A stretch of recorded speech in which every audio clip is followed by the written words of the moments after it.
il s'en est-tu passé des choses depuis un mois? Bienvenue à Portland, en Oregon.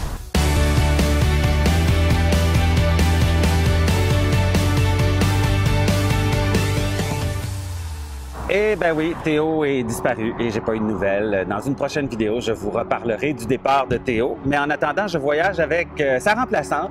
C'est la petite Stella que j'ai rencontrée par hasard. J'étais en train de placer des affiches pour mon chat disparu quand ma voisine à Notre-Dame-du-Lot est venue me voir en disant « Ah, mais en tout cas, si t'en veux un autre, j'ai une portée à adopter. » Alors, elle m'a présenté la petite Stella. Et voilà, depuis, Stella fait les voyages en camion avec moi.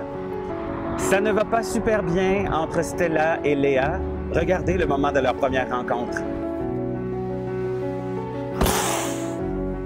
Elles peuvent s'endurer les deux tant qu'elles se touchent pas.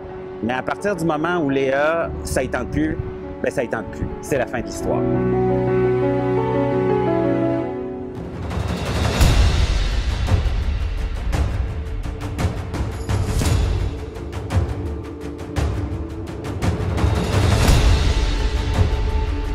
Je me suis acheté un drone aussi, mesdames et messieurs. C'est tout petit. C'est un drone de 249 grammes. Donc, en dessous des drones qui nécessitent un permis. J'ai pas besoin de suivre de cours de pilotage de drone et j'ai pas besoin de demander des autorisations pour faire voler mon drone à peu près partout. J'aurais peut-être dû suivre un cours de pilotage de drone.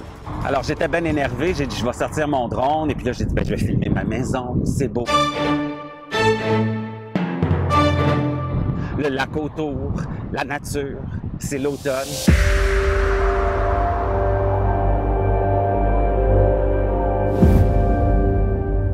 Alors là, j'ai pris confiance. Je me suis dit, ben, je vais prendre mon petit drone et puis je vais l'apporter au centre de mon village. Il y a une belle église avec la rivière du Lièvre juste à côté.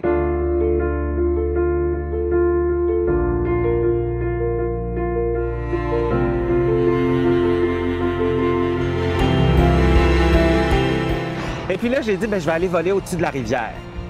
Et puis là, j'ai vu le pont, puis je me suis dit, ben, je vais passer en dessous du pont avec mon drone. Et puis en passant en dessous du pont avec mon drone, j'ai vu... Ah, ça, c'est Stella. Salut! T'es dans ma vidéo. Puis en passant en dessous du pont, j'ai vu au loin quelqu'un dans son bateau. Alors je me suis dit, le drone, il peut aller jusqu'à 10 km de distance. Je vais le suivre. Mais moi, le problème, c'est que je focusais sur l'écran du drone, sans penser que le drone, il se promène dans un environnement avec des choses. Voici ce qui s'est passé dans les dernières secondes de vie de mon drone. La rivière du Lièvre, terminée, il n'y en a plus de drone.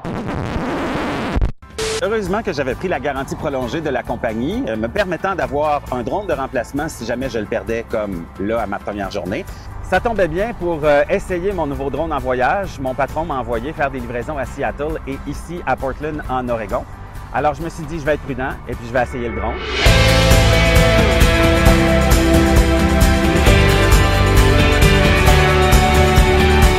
Et puis, les avertissements de tempête hivernale sont arrivés.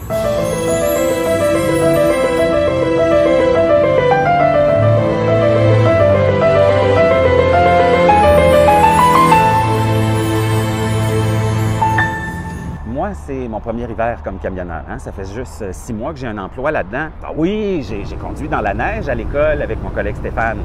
Aujourd'hui, on va avoir une belle run à faire en ville. Puis, je pense qu'on aime bien ça travailler ensemble aussi. Mais conduire tout seul, de la vraie marchandise, dans les Rocheuses, avec une vraie tempête de neige, ben je l'ai faite.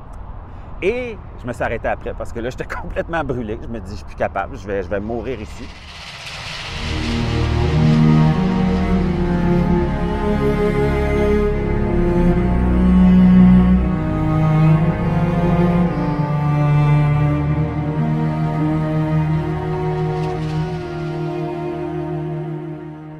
Cette semaine, ça a été l'exemple parfait d'un chargement compliqué pour un camionneur. Quand tu travailles en fardier, en flatbed, là, en plateforme, c'est-à-dire que ce n'est pas une grosse cabine fermée, je transportais des panneaux de clôture de luxe, mais c'est parce que c'est du métal, d'aluminium sur de l'aluminium. Alors là, ça glissait, mais je ne pouvais pas trop les serrer parce que ça allait les endommager puis ça allait plier. Et quand je suis arrivé sur le chantier pour les livrer, même les employés de construction avaient de la misère à décharger la clôture de mon camion. Fait que je me sentais pas pire d'avoir réussi à porter ça jusque-là.